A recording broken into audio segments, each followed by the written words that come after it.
It's time for Around the Ozarks Sports Scene, sponsored by Thompson Sales, Fast Break Sports, and The Pitch.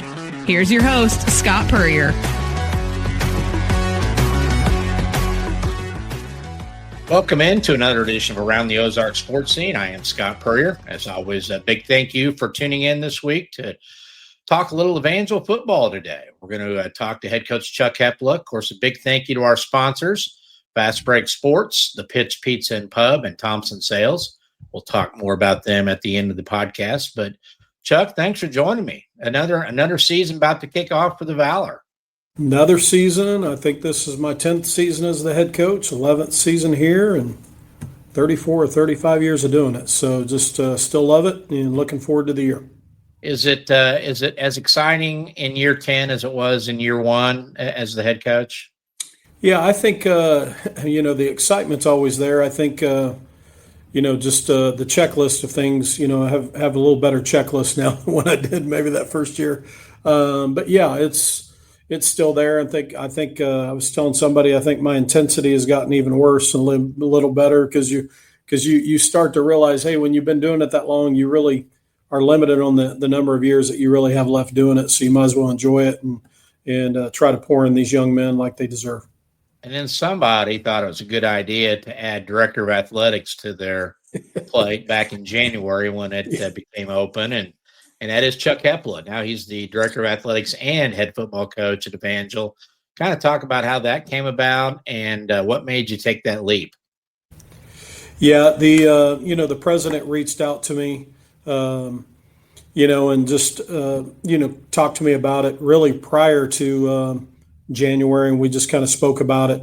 And then the next thing I move into that role and there were talks originally about whether or not I would continue to stay in both roles or not. And I just didn't feel a release from not doing football anymore as well. So right now we're doing both hats and I've enjoyed it. But the reason why I'm doing that is because I've got great people on both ends. I got great coaching staff on the football side that allow me to do that. And then I've got a great administrative staff on that side that enables me to do that as well. So it's really about the people, and that's what always makes Evangel special. It's not the buildings, not the things that we have here. It's the people that are our greatest resource. Time management, how are you pulling that off during football with the AD role as well? Yeah, so Brandon Staley, which was a football player for me and assistant coach for years. He's currently our head track and field coach. We moved him into also the chief of staff and assistant athletic director role. So, and then he's involved with cross country as well. But we have a young man named Camden Cessna that took over the head coaching job there at the cross country side of it. So, Brandon will be a little bit more heavier in the fall, dealing with some of the things that maybe I would deal with during the winter and the spring to be able to step in that role. And so we just feel like we've got some good systems in place to be able to make sure that I can still do both roles. And that's really the bottom line. In football, we have good systems in place, and then we're trying to do the same thing with the athletic department so that we're not a reactive program, we're a proactive program. I was the interim AD at Drury for about 6 months back in around 2014 maybe or so. And I was very glad when the interim tag came off and I was back to my regular duties because it's a lot. And you did serve as interim for a while, correct? Say that last question again. I'm sorry. Did you serve as the interim for a while, you said? Well, not necessarily. Really, our president served in the interim role. And, at times, he would reach out to me for certain things and reach out to some of the other sports. But when it came time to us moving to AG Financial, then, there was a lot of decisions that I was able to be a part of, on the football end of it. So I was not interim at all, but there was some decisions that I was heavily involved in. And so, but it was a lot of fun when the time came, and I'm very thankful for the opportunity. And Evangel is a special place. It's meaningful to me. It's where I got my degree from. My wife, she got her degree. My 2 kids graduated from here. So we want nothing but the best for this place. So it's just been a lot of fun. Well, we just don't want the AD to entertain thoughts of firing the football coach at any point. I told my team this the other day. I said, I definitely have a boss, and I happen to be him. And so it was pretty interesting. So, well, 2 years ago, playoff team, 11-1 season. Last year, 8-2, missed the playoffs. How much did missing the playoffs serve as a chip on the shoulder for this group this year to get back there?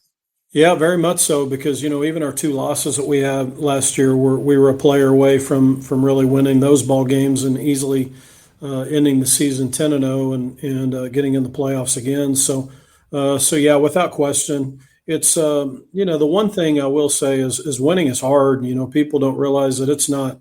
You don't just go out there and people roll over for you, and especially with our logo and really what Evangel stands for. People know that we all know that we're going to get their best game. And so, but 8-2, we don't want to be 8-2. I mean, we want to continue to win championships and be in the conversations for the national level. So that's what we want. Preseason favorites in the Kessinger division of the KCAC. Is this year 3 for the new conference for you guys? Yeah, this is year 3 in the conference. So yeah. Absolutely. So yeah, it's been interesting. And you learned a couple years ago with the undefeated regular season that you guys in this league are going to fight a battle for respect, in the NAIA national circles when it comes to polls and playoff seedings and things like that. Does that make you guys play with even a little bit more of a chip when you go out there and know that maybe you're playing for style points as well whenever you go out every weekend? You would think on the surface it would, but our main goal is just get out there and just play every snap at a high level, and and just play, man, as hard as we can and with great fundamentals, and then whatever happens in the end is really what should be. And so, it's there's always a chip on our shoulder. If you want to know the truth, it's one of those things that we feel like that we do a good job of getting them fundamentally sound, but our really main goal is to try to perfect the game, and we'll never ever reach that level. That's impossible. But man, that's our goal. We talk about perfection as our goal, but excellence will be tolerated, and that's a phrase that we use in our program a lot.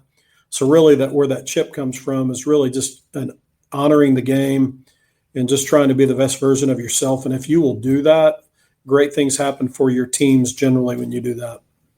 Had 6 players on the all KCAC preseason team.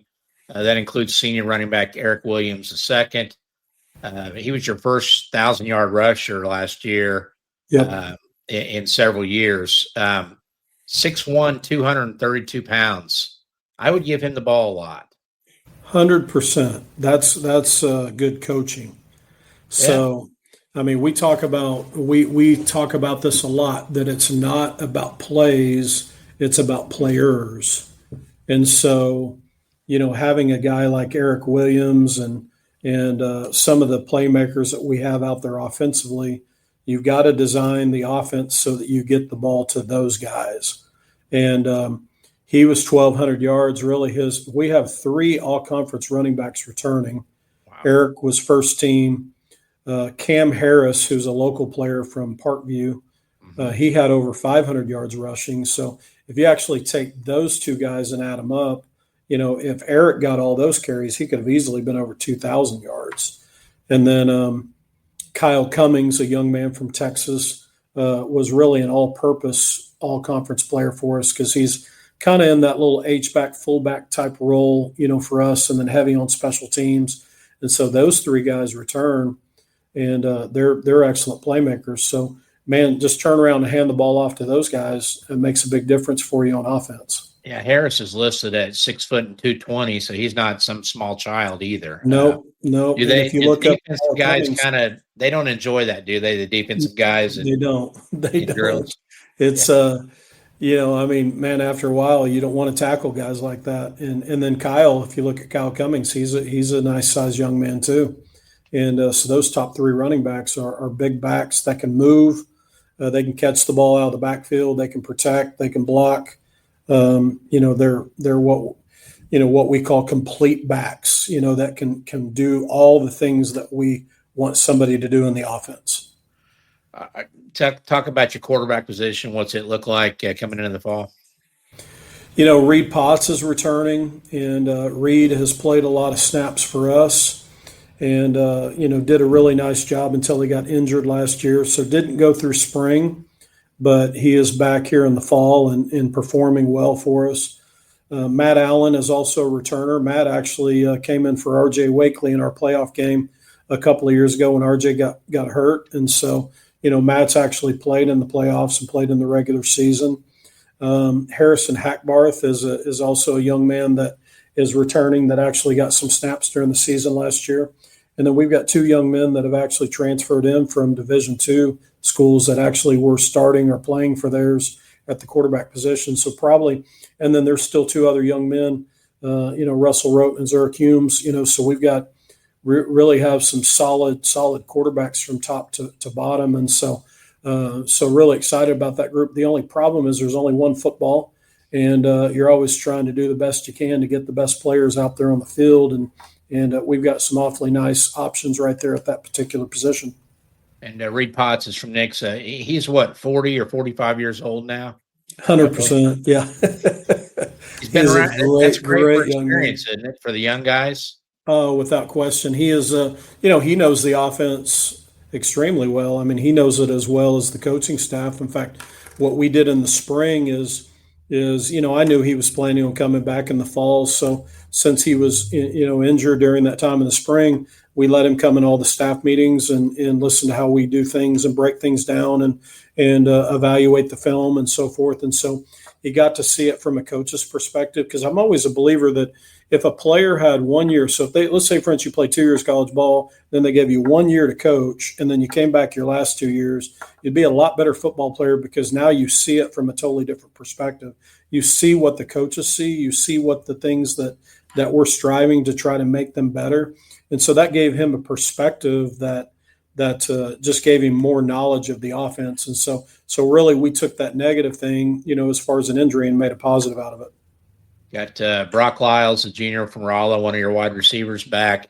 Talk about that unit and your tight ends. And are you looking for close to 50-50 balance run pass, or what's kind of the objective? Yeah, we're going to take what the defense gives us, but obviously you always want to try to run the football first, so that's a priority. Teams, if you look at teams that win championships, they're generally going to run the football, and so you want to be able to do that. But running the football sets up the pass. You got a player like Brock Lyle, like what you mentioned. He's a preseason player, but also was got some postseason honors and quite a bit of stuff out from players from there. You got. We've also got another Division II transfer from, Gunnar Ellison. You got Jeremiah Barnes. We've got quite a few guys on the edge. James Dowdy that played quite a bit from Reed Springs. And then at the tight end position, you got Brady Allen, who's a playmaker, is really more of an H-back for us. Caleb Darst is more of a true tight end. And then Christian Berman, who can be kind of a fullback type. We really have two different types of H-backs. You got your typical H-back that is going to block, but also is a little bit more heavily involved in the passing game. Then you got your H-back that can go out for passes, but a little bit more heavily involved in the run game. And then you got your regular, of course, traditional white tight end that's attached to the line of scrimmage that, is a road grader, and you want to try to move people off the ball. And so Caleb Darst is that. And then we've got some young tight ends that'll be able to help us out there as well. So yeah, we've got a good group of young men that we think are going to be able to help us. And then Brady Blackwell is another young man that, from at the receiver position, on the outside. So just got some good talent. And then Drew Ripko, he's another young man from Mountain View Liberty.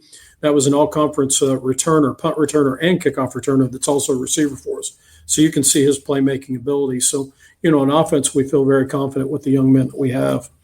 Are you experienced up front? We are. We've got three young men that are returning starters for us, and then we've got a fourth young man that started a couple of years ago for us that sat out last year because of injury. And then so really that fifth spot is just a spot that we've got competition between a couple of players that obviously are going to be able to need to get some of those reps and so forth. And so we've already had a couple of scrimmages. We do intra-squad scrimmages, and so they had the opportunity to already kind of compete with some officials out there and so forth. So it's been fun to see these guys transition. Switching over to the other side of the ball, how many starters back on D? Talk about some of those guys. Yeah, so, on the defensive side of the ball, you've got we've got 8 guys up front, for the defensive line, because we're going to rotate those guys You've got Zach Myers returning, who was an All-American in 2023. Wasn't an All-American in 2024, but part of it is because people were running away from him. You got Garrett Finley that's on the other edge that's returning, and then Kason Hatley and Deacon Peterson. Those were two true freshmen that started for us interior-wise last year that's returning. So really some nice players there. And then Keith Robinson, Devin Shaw, Gennady Dedko, and then Logan Putman. I mean, those are four other, two interior and two edge guys that really will give us a lot of depth. The biggest thing that we have right now is really just our overall linebacker group, because obviously we graduated Bradley Myers, who 2023 was number 1 in the country in tackles, number 2 in the country in 2024. So when you're replacing a guy like that, that's some big shoes to fill. And so those are some, spots that we've got to be able to, Colton Banks, Draven Van Gilder, and Dylan Ayers, and Cal Ackland, and Hugh Eaton, and Reese Eftink backer positions for us. And then in the back end, we've got twins, Eric and Kenny Spring. One's a safety, one's a corner. And then Jaron Foster and Javion Turner. So 3 of those guys were starters for us. And so, you got your front guys that are starters. You got your back end. We just got – and some of those guys I mentioned at the linebacker, they got reps last year, but now it's time for them to get some additional reps and just make some of those plays that Bradley Myers was making. So Van Gilder, it's a Joplin kid, wasn't it? No, he is early in his career, I think. Yep, Dylan Rivera's brother, I believe. Yeah. Yep. So Ayers is from Nixa, Ackland's from Mountain View Liberty, Van Gilder's from Joplin, Eaton's from Marionville, Colton Banks is from Texas. So and you've got players, a lot of local players right there that we spend a lot of time recruiting local first. That's what we want to do. Do you get out on a lot of Friday nights live, or what's your plan if you're home that weekend? We do. If we're away, obviously we don't, because we're traveling. But if we're home, we divide it up, and there is a coach at somebody's game, and they might be at a game or two. And sometimes with my role as a head coach and also director of athletics, there might be some stuff that I've got going on. So I'll try my best to get out there, but definitely our assistant coaches will be out at games, and I'll try my best to be able to get out to them as well. 2 years now into the KCAC, biggest difference between it and the Heart? Is it a different style of play? Is it, physicality, anything like that? What have you seen? I think top to bottom, I mean, the KCAC is a very impressive conference, and it was very, very similar to the Heart. The only thing that was really probably lacking in the KCAC and the Heart would be Grandview. Grandview won the national championship last year from the Heart, and it's hard to dispute that's. We had three playoff teams last year from the KCAC, so we had teams that were getting in the playoffs, and actually I believe 2 of the 3 won opening round games. And actually Friends was a team in our conference that gave really Grandview probably one of the better games in the playoffs. And so really from top to bottom, it is a great conference. And what we've got to do as a conference is try to be as consistent as what you saw from Grandview. And Grandview, I want you to think about this for a minute. They were the national championship last year in Evangel. We were fortunate enough to be the last team that beat them in the regular season. Wow. So there is nobody that's beat them in the regular season but us since. And so where any losses they've had the last few years were all in the playoffs. And so, that also shows you, if you kind of self-reflect a little bit, if the ball can bounce our way, you just never know where that could end for us. But at the end of the day, we're not really focused on the national championship. We're just focused on the next play and just being the best version of ourselves. But that does kind of give you some perspective there for a little bit. Absolutely. And I wanted to thank you in the recruiting sense for adding freshman linebacker Gage Puryear. I'm sure that was a name thing. I mean, when you recruit him, did you ask first if there was any relation to a longtime sports writer up here? Of course. And I knew how to pronounce it well, because your last name and my last name we probably heard all sorts of different versions of what our last name sounds like. Yeah, yep. He's 5'9" and 205, so he actually may be related to me in some way, shape, or form. That's the Puryear build right there. But you said that, Scott, not me. So a lot of local guys in key roles. That's what always makes Evangel special is you see that, but then you go down that roster and there's Texas and there's Florida and there's California and all that. That's hard to maintain, and especially in today's world where you can't keep up with where a guy is from one semester to another. How do you guys coordinate all that and where you're going to go to look for players? Yeah, so where we physically go, we go to where we can get to in a tank of gas. And so we basically, in the state of Missouri here, we're going to start off with the local schools. Each coach has some local schools that they go to, including myself. I've got predominantly the schools that are here in the city and in some of the surrounding areas. And then we'll get to Columbia, we'll get to St. Louis, we'll get to Kansas City. And then we also have coaches. I sent 3 coaches to Dallas. We've got a coach in Louisiana. We've got a coach in Oklahoma City. And we've got a coach in Tulsa.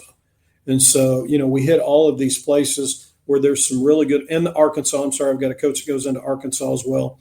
So, we get to places that really have great high school football, great coaches. We can get there in a tank of gas because the philosophy is if we can get there in a tank of gas, so can their parents. And so then that's one reason why we've been in the top 10 in the nation in average and total attendance, because their parents can get here. And you mentioned Florida and Hawaii. Yes, we've got a few, but that's hard for their parents to get here every week. And, that costs a lot of money and so forth. And so that recruiting philosophy that I learned at the University of Tulsa. I worked for a gentleman by the name of Steve Cragthorpe, who, our first year there, Tulsa had lost a lot of games. In our first year there, we were able to turn it around and go to the Humanitarian Bowl and play Georgia Tech. And his philosophy at Tulsa was, we are going to recruit players we can get to in a tank of gas. And I always thought, that's pretty intelligent. And then when I became a head coach, I'm like, well, I saw it work there, and I'm going to do it here because at the end of the day, the players are going to play a lot more and harder for you when they know that they're going to have the support of the community, but also their family can come and support them. And there's just something to be said about that. And so that's really our recruiting model in a nutshell. And then we just divide up who goes from there. And then we build relationships with these coaches. They trust us. We're very honest and forthright in our conversations with players. And we make sure that we don't talk before we speak. We make sure that what we say is 100% accurate. And it's also, sometimes what that young man wants to hear because he needs to hear the truth, but sometimes he doesn't want to hear it too. And we're just pretty much upfront how we do things here. And if you don't want that, there's another university for you.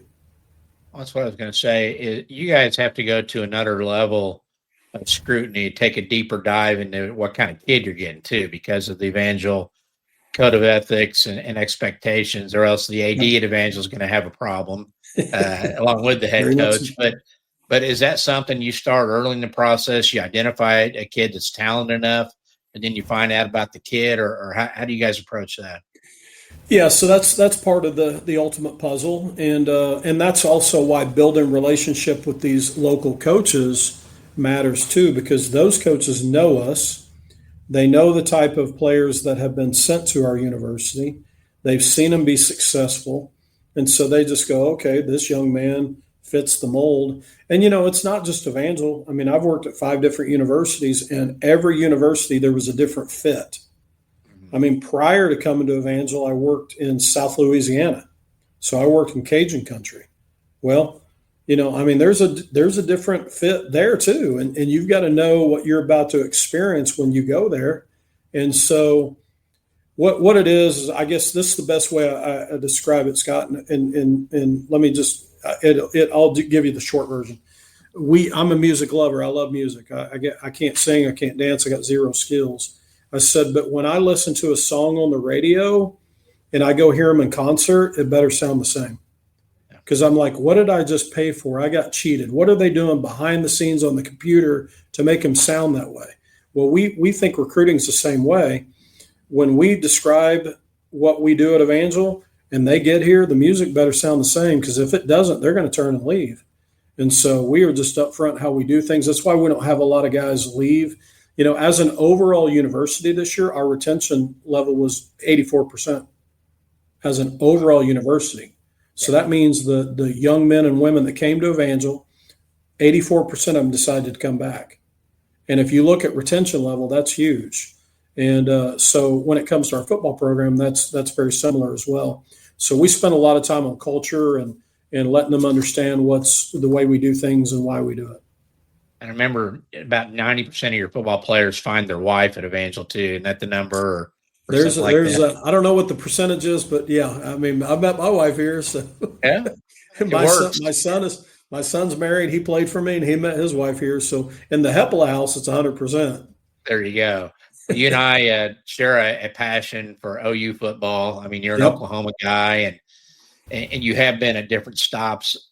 When you look at what's going on right now at that Power 5, Power 4, Power 5, I can't even keep track anymore, level with the transfer portal and NIL and these guys getting $1 million contracts. As a football coach, A, what are your thoughts on that? And B, is there any trickle down that helps an NAIA school? Some guys maybe that fall through the cracks and in the portal. Talk about that situation. Well, a couple of things come to my mind. First of all, the transfer portal has opened the door for us at our level to be able to get a higher level player to come in. And the reason why is because the colleges are all recruiting the transfer portal right now. Yeah. They're not really recruiting the high school level. And so what they do is they do that first. And so that leaves some high school players for us that might have went to a higher level. The other thing that comes to my mind is I saw a statistic recently that showed over 60% of the players that make it to the NFL finished at the school they started with. Wow. So what that tells you is if you want to be successful, find that place that you want to go to, stay there, learn that sometimes life is going to be hard. And if something's hard in the program and you don't like it, don't take your lunch pail and go home, or go someplace else. You've got to learn to persevere. Part of the collegiate experience is to be able to grow. You don't come here to this level to be stagnant. You come here to grow and persevere. And part of perseverance is you deal with some difficult things. And unfortunately, they're throwing money at guys that and I know there's a market. People are going to say, well, it's the market and, and all that kind of stuff. But really at the end of the day, what are we really teaching them? And, hopefully we're teaching them that life is going to be tough and you can't climb a mountain that's smooth. And so unfortunately, if it's done right in a system, so like I'll look at a school like Clemson. I mean, Clemson to me, if you look at them, man, they have basically the same roster. So whatever they're doing, I think a lot of schools probably ought to look at that and follow that model because they're experiencing the NIL and somehow that's working for them. And so there are schools out there that seem to be able to be doing it right. But man, from a culture perspective, if you're replacing, over half your team every year, how do you get guys to play for each other? How do you generate unity? How do you generate a player wanting to run through the wall for somebody and their teammates? And I think that's one reason why we've been successful at Evangel is because they want to play for the person to the left and the right and behind them. They don't not just playing for themselves. I know this is the new rule now with JUCO that they can go there and apparently none of that counts toward NCAA eligibility. If I read that correctly, and tell me if I'm wrong. Is that something that because NAIA is not an NCAA level, the same thing, or do you know about that? Yeah, I was aware of that. The last time we talked about at the NAIA level is, I believe some of that's not 100% confirmed how they're going about that quite yet.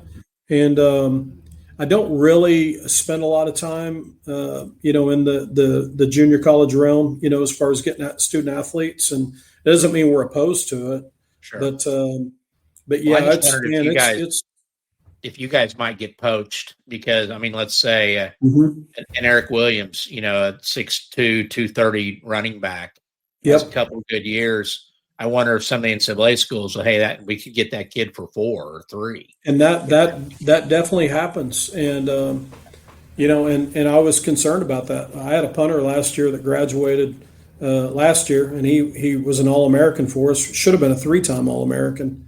And probably the fact that he wasn't a 3-time All-American, I mean, if people would have known about him a little bit more, he was a Division I punter. And I mean, I was a special teams coordinator at the Division I level. And so I'd like to think that I've got a little bit of an idea if a guy could do it at that level, and he could have. And we were just thankful that he stayed here. He stayed here. But yeah, that happens way more than you realize. And honestly, by rule, they can actually contact our guys and talk to them. Yeah, and it's they're not in AAA, right? Yep. And it's it's actually kind of a sad state that we're in. I guess the best way I put it, the college football is the greatest profession in the world, in my personal opinion, but it is a bad business. Yeah. And sometimes the business side of it is not, they're not thinking about the student athlete. It appears like they are, but they really aren't. And it's a shame. And, I mean, those are just my opinions, but that's also 34, 35 years of doing it and of being able to experience all levels. And because prior to NIL, I can tell you this, they were well taken care of. They had a full scholarship. They had plenty of gear. A lot of times they would be able to even get a full suit, when it come time to they had the best food that they can get. They had the best medical attention. I'm just telling you, they were already taken, very well taken care of. And so I'm not trying to make light of a guy not being able to earn some of those things, but man, I mean, they were already in pretty good shape. So I always used to tell people, man, I might get on the roster so I can get some really good medical attention. So they're in great shape. It's two old guys yelling at clouds right now because I'm right there with you on the thoughts there. It really, honestly, has kind of soured me on the big time college football level a little bit because, I think an OU fan said on a message board, it said it best when he said, "Just tell me who we have on August 30th, and that's the team I'll root for." Because with all the comings and goings and everything, you just don't really know anymore, who's going to be on your roster. But and you can't put the toothpaste back in the tube. So that this is the world we're in right now, and I guess we just have to deal with it. And you're talking about Oklahoma. I mean, I reflect on, when I was a kid, I grew up in Tulsa, so I can remember being in the front yard playing football. Having the radio up on the window, and we're listening to Oklahoma play Nebraska, during Thanksgiving. And, and I remember thinking, J.C. Watts, Thomas Lott, Elvis Peacock, Billy Sims, David Overstreet, Tony Casillas. I mean, all those names, man. I mean, those were my heroes, man. Yeah. And now with NIL, like a guy might be there a year and he leaves. And then, it's like, sometimes you affect somebody, somebody's hero when they're a kid. And I'm not saying that, but man, those were guys I looked up to. I remember, Thomas Lott, I mean, that was years ago. When I was at Nichols, we played University of Tulsa. Well, Thomas Lott's son was on the team. And so he played for Tulsa. And I remember thinking, man, that's pretty awesome, man. I mean, here I'm the coach and I'm like, that was a hero of mine. And now his son, we're competing against his son. And did you wear a bandana? Moments. Yeah, 100%. 100%. And I can remember playing football when I was younger, and we would get the towels, that everybody would have the towels out, just trying to look like those guys. And sometimes the state of college football is not allowing some of those things that you and I experienced as kids, so it's a shame. You guys have a bye week this season for your annual baptism?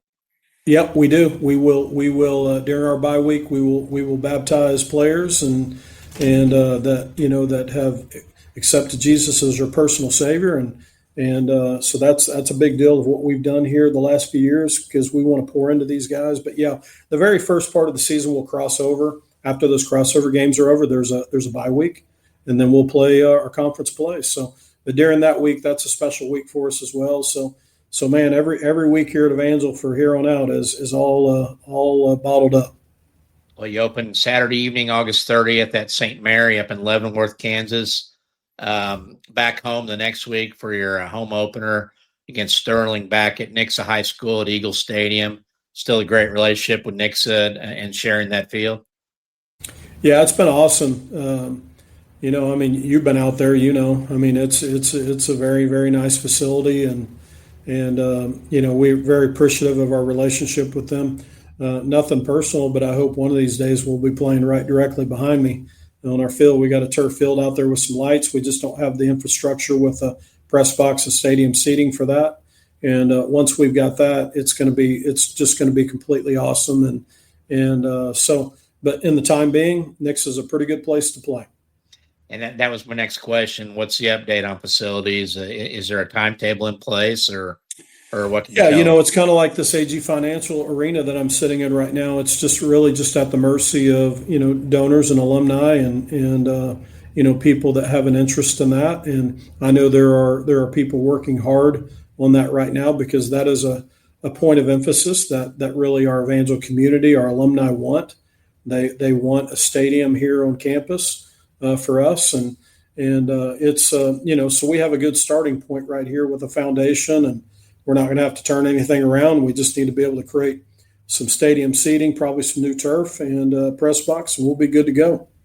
University as a whole on the rise with enrollment. How are the numbers? Yep, 100%. Our enrollment, I think this is the 5th year in a row that we've had increase in numbers. We've got increase in student athletes, increase in numbers. Goodness, there's a lot of construction site to the west of AG Financial here is some new parking. We got 260 parking spots that are coming in.